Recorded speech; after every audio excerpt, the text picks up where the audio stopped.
What happens when rejection sparks obsession? Imagine this.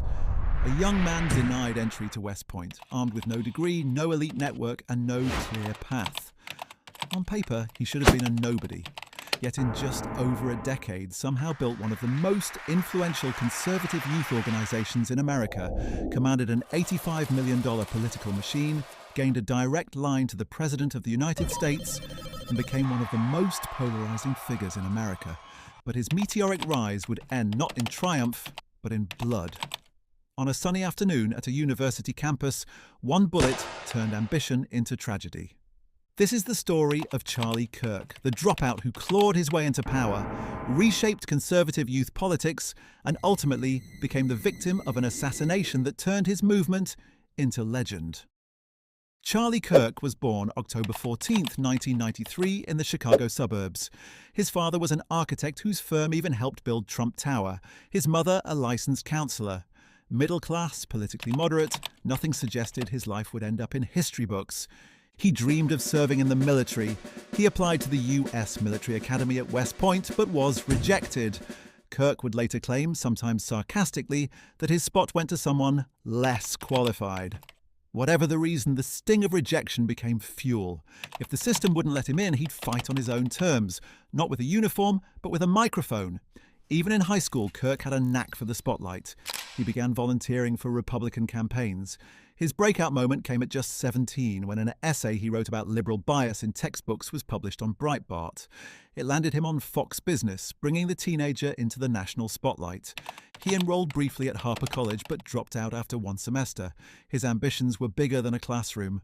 Around that time, he met Bill Montgomery, a Tea Party activist who became his mentor and urged him to pursue activism full-time.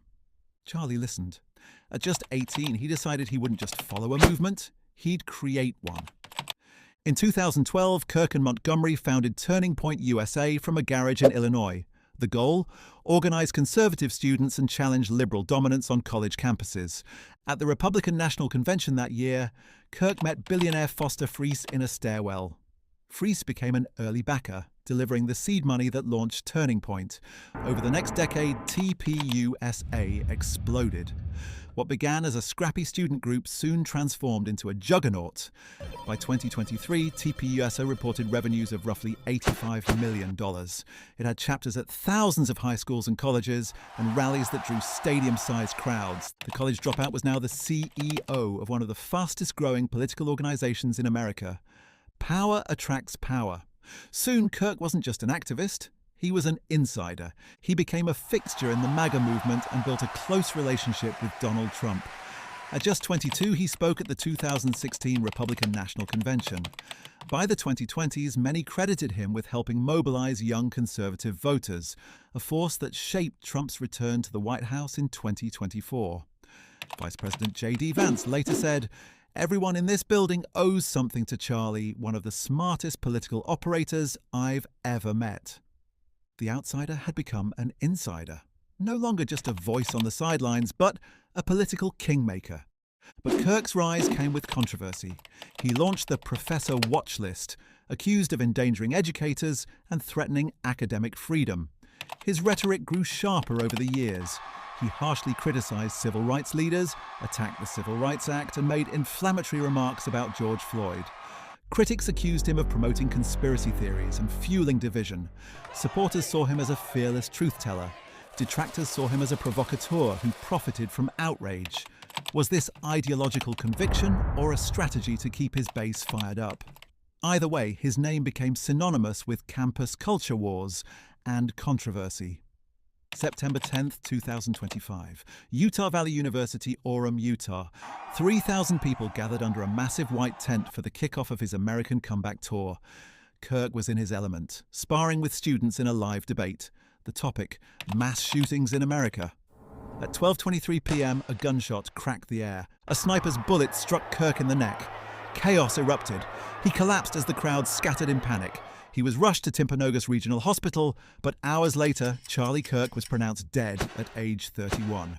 2 days later, police arrested Tyler James Robinson, 22, after DNA evidence tied him to the rifle used in the attack. Investigators said he acted alone. The nation was stunned. Donald Trump mourned him as like a son. But instead of fading, his movement surged. TPUSA reported record interest in new chapters. Supporters vowed to continue his mission. Critics who spoke ill of him after his death faced intense online backlash. Charlie Kirk had once said, "When people stop talking, that's when you get violence." In a cruel twist, he was silenced by the very violence he warned against. From a rejected West Point applicant to the leader of an $85 million political machine to an assassination that shook America, Charlie Kirk's story is one of ambition, influence, division, and tragedy. But how should he be remembered? As a patriot who gave a generation a voice, or as a provocateur who thrived on outrage and paid the ultimate price? Let us know your thoughts in the comments. I'll be reading them. And if this story made you think, give it a like and hit subscribe for more cinematic deep dives into the rise, fall, and legacies that define our times. Thanks for watching.